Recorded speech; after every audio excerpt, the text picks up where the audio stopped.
I am literally going to die. I can't move. I feel like I can't breathe. Like, I was like, I need to go to the hospital. I need to go to the doctor. I need to go somewhere. Like, this does not feel normal.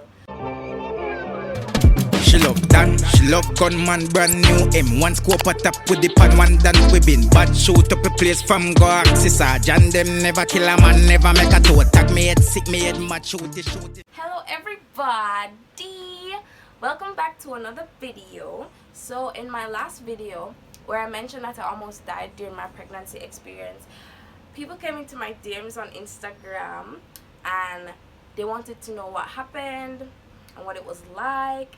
And so I'm going to give you guys the tea today. So if you guys see me looking over here, it's because my laptop is here. You know, so girl lower her laptop and thing. And so practically I just wrote down some sentences so I can remember what to come on. I want to fill you guys in with everything. So if you guys see me glimpsing, just know I'm trying to keep y'all up with the stories because sometimes I don't remember and stuff. So alright, so let's get into this. So I found out I was pregnant around December of 2020, like maybe the 22nd of December. And when I found out, I was around 7 weeks pregnant. So I was 7 weeks pregnant, and I was good before that, guys. Let me tell you how amazing I was. I was prancing when I didn't know that I was pregnant, and then as soon as I found out, there was throwing up. I couldn't keep anything down. Like, it was bad. It was bad. I couldn't keep water down. I didn't like the smell of anything. Even the cran water smelled bad. Like, everything was just like, it wasn't it. It really wasn't it. And I was vomiting for a good while. But you know, people always say, oh, vomiting just comes within pregnancy. So, you know, you're not really looking at it to say, okay, maybe I need to go to the hospital because this is getting really bad. But it went to a point where I got to 90 pounds. I was literally 90 pounds. You know, you guys see how I'm right now? Literally, I was just a head. So practically, after going to the hospital, I was practically living off of this ginger sweetie and gravel. I'm going to insert pictures so you guys can follow with me because I took pictures of everything because I wanted to document everything.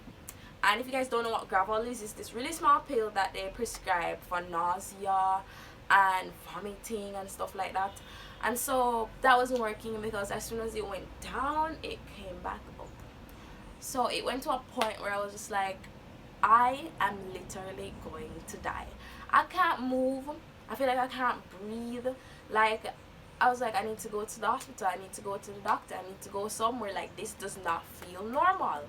So my mom actually rushed me to the doctor, and upon going on to the doctor, he was like, she needs to go to the hospital. Like, no. So after getting to the hospital, you guys, I would say I got through pretty fast. I don't know if it's because of the referral that we got. So they wanted to take blood samples, etc., etc. And when I went there, guys, I was so dehydrated to the point that there was no blood the blood was like dust. That's how bad it was. And so I got put on drips right away. I think I got 3 to 4 bags of drips just upon just arriving to the hospital. And then I got sent over to the emergency section, and upon that I got admitted. While getting admitted, I got a lot of drips. I think I got 15 bags of drips in all, and then I got this bottle of drip that really like put me to sleep. And my hands were hurting because, you know, they had to put the IV right in the hand, and you know, you can't move your hand and stuff. I'm going to insert all those pictures because I do have those pictures. And so I was uncomfortable. I was calling my mom, bothering her 24/7. She probably wanted to turn off her phone, but she couldn't because of course I'm her sweetheart. So basically after that, I must say that after getting the bags of drips, I think the bags of drips were liquid gravel, so I wasn't getting the solid pills, but I got liquid gravel. So upon them realizing that I wasn't vomiting and stuff, I started getting like antibiotics and some other little pill. You know, I don't like taking pills, so that was the worst thing for me, but I had to because it was either the pills or the vomiting, and I chose the pills because the vomiting was so bad to the point that I felt like something was constantly sorry guys, stuck in my throat. I think it was something called grid. You guys can search it up if you want to, or I can put a screenshot so you guys can read that. So coming out for the fam. So basically it was like something was constantly stuck in my throat. Every time I swallowed, it was just there. It was like a piece of food was just stuck in my throat and it just wouldn't move. It just wouldn't move. That was practically it. And it was so uncomfortable. But like I said, after staying into the hospital for a few days, I think I was in the hospital for about 5 to 6 days roughly, and I would say I felt better. I did feel better because I wasn't vomiting as much and I started to get really hungry. It was like I was hungry for all the times that I wasn't eating, and the hospital food was little. I was at public hospital, you guys, and I must say that the food was not bad, but the only thing I had to do was cover my nose because stuff still smelled so bad.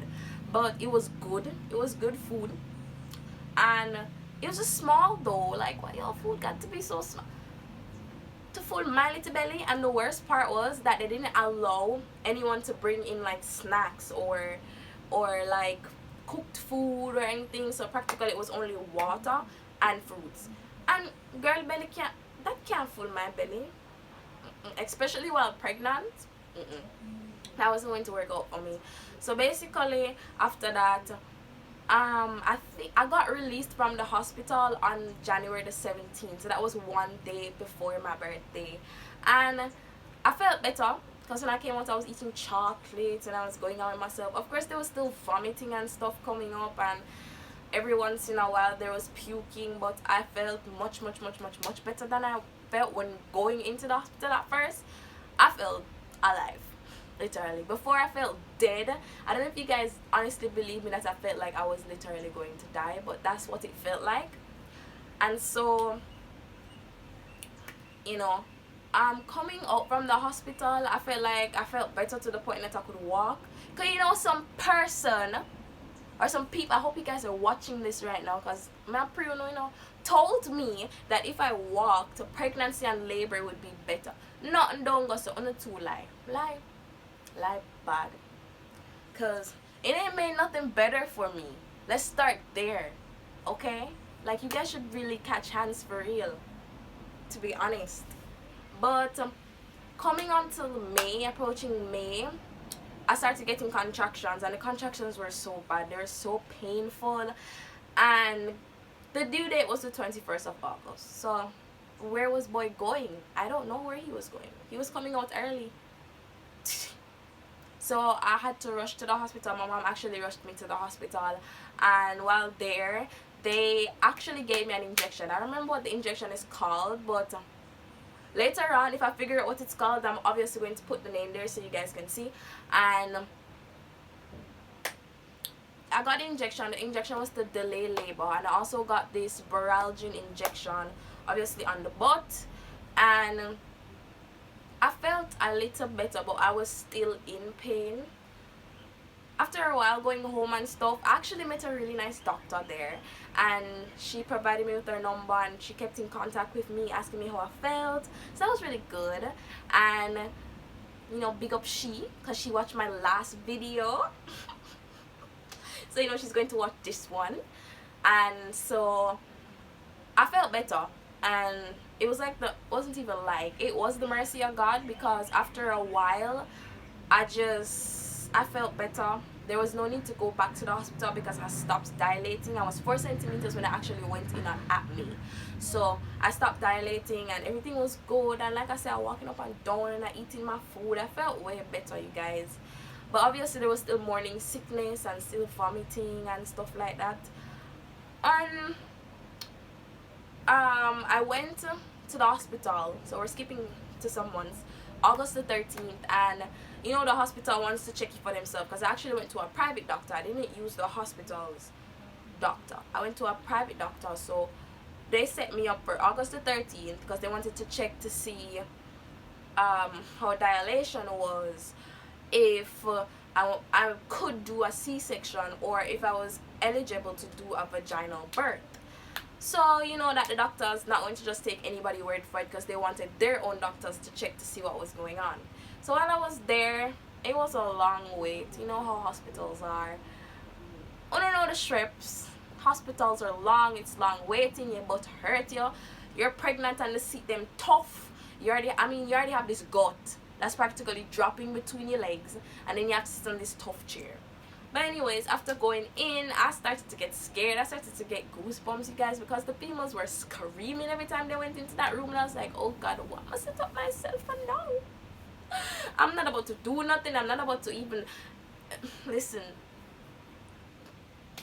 But actually, I was afraid for nothing, because when I went in, I actually met another really nice doctor, and she was gentle. And she was like to me, you're 6 centimeters dilated, so when you go home, pack your stuff because you're going to need to come back. So practically leaving the hospital, I started feeling a little pain, but it wasn't pain that everybody told me I would feel. You know what I mean? Everybody told me that I would feel this pain that was going to like throw me off my feet and I couldn't breathe and whatever. So my pain didn't come on like that.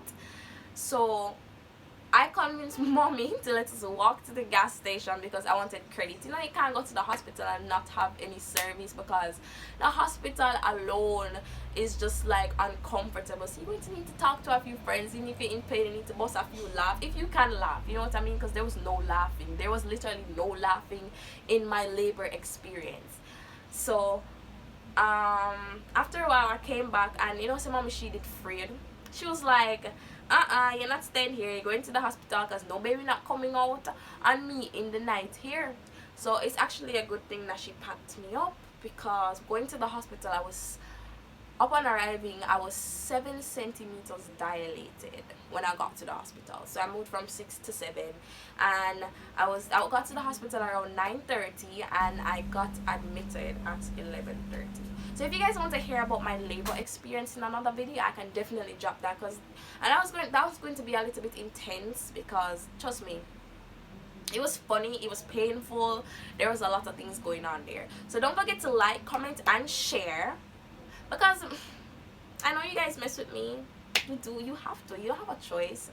And remember to share this video, share with your auntie, your uncle, your side man, all of those things. Like, share the video, like the video, comment, and thank you guys for watching. Get my shooter de la Vega killers lens dip them candy see link with the bad one done with the spinach in a million in and me a killer. I me prefer money pussy gun me head that touch it me.